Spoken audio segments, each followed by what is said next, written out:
First of all, a meldado is like a commemoration for the deceased. Meldar is to learn or to speak, and it's more like a meal and a Torah study session in memory of the deceased. It can also be the equivalent of the Ashkenazi yahrzeit. Then there's the Ashkava, which is actually a prayer service, often at Mincha and Shabbat, for the recently deceased, or again for the annual anniversary of the deceased. Beit HaChayim is the cemetery. Literally, it means the house of the living, but it's for Sfaradim, their cemetery is called Beit HaChayim, or if they couldn't pronounce the hey, it became Beit Achayim. A cow is a synagogue. It comes from the word kihila, which is a community. So Ladino is the translation of the Bible from 14th century Castilian into Judeo-Spanish. When in the next lesson on Judeo-Spanish, I'll get into some of these topics a little more. So the actual Sephardic equivalent to Yiddish in the Balkans and in northern Spanish Morocco is called Judeo-Spanish, or Judesmo, or Spaniolit, or Judeo-Espanol, in Hebrew Yehudit Sfaradit. In Morocco, the dialect was called Chakatia. So this is the name for the language, which is the modern spoken language plus the modern written language. Solitreo is the hand script of Judeo-Spanish. So in the lesson on mysticism, you saw an example of the inscription of a handwritten Judeo-Spanish amulet. Now, the Judeo-Spanish is written, it's a cursive script. It's not Arabic. It doesn't resemble anything of any other Jewish language. It's not written like Hebrew. It's not even written like Rashi script is written. It's different. But it's you would guess it's the closest thing to Arabic. And it's usually, the letters are combined. But the letters like a yud is very small, and people have different handwritten styles, so it's very difficult to sometimes describe, to identify the various letters and read the texts. So Rashi script is obviously from in Sifrei Kodesh, from Jewish holy books.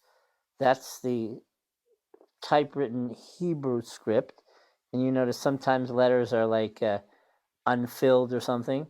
Judeo-Spanish, the actual typescript of the language is like that, but it's not the same. Okay, so there's a saying, an Ashkenazi Jew in Salonika is called a Mashamecho. When the refugees came from the Kishinev riots, they were supposed to settle in a neighborhood called, which became Baron Hirsch, but the philanthropist Baron Hirsch, and then later on his widow had left money to establish refugees in Salonika and Istanbul. They didn't want to stay. In modern Hebrew, you'd say Mashimcha, but they said Mashamecha, what is your name? So for a Sephardic speaker, that's kind of funny. You don't say it Mashamecha, you say Mashimcha. So the Sfaradim called those people Mashamechos, or the plural would be Mashamechosim. Okay, so a kopla is a Judeo-Spanish liturgical prayer for Hanukkah or Purim or even Pesach. An endecha is a Sephardic Judeo-Spanish lamentation after a death. Romanza is a Judeo-Spanish ballad, often associated with medieval Spain. Sometimes they're common themes, but the romanzas actually have a provincial, regional character to themselves. Chazakah, in the Ottoman Empire, Jews couldn't own property, but they lived in these courtyards, and someone would be responsible for the courtyard. So the person responsible, he had the entitlement for the courtyard. He had a chazakah. Chamali is a port worker. The Jews controlled the port in Salonika during the Ottoman Empire, and a Chamali was a stevedore or a port worker. A Pecha is the Jewish communal dues.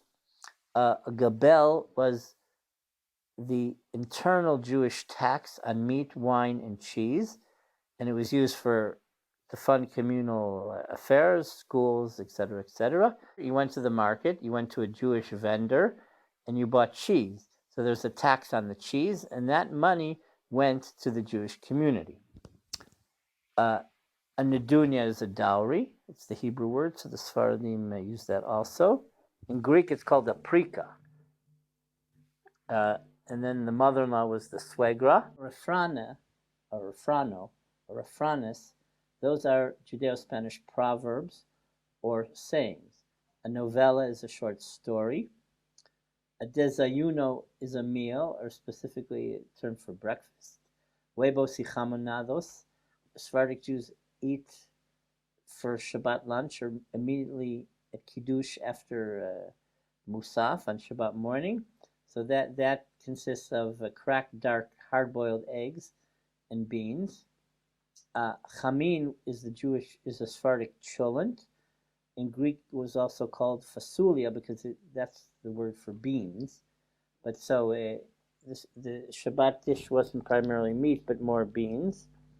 A teva is the reader's altar stand in the synagogue, but it's in the middle of the sanctuary as opposed to the front by the ark.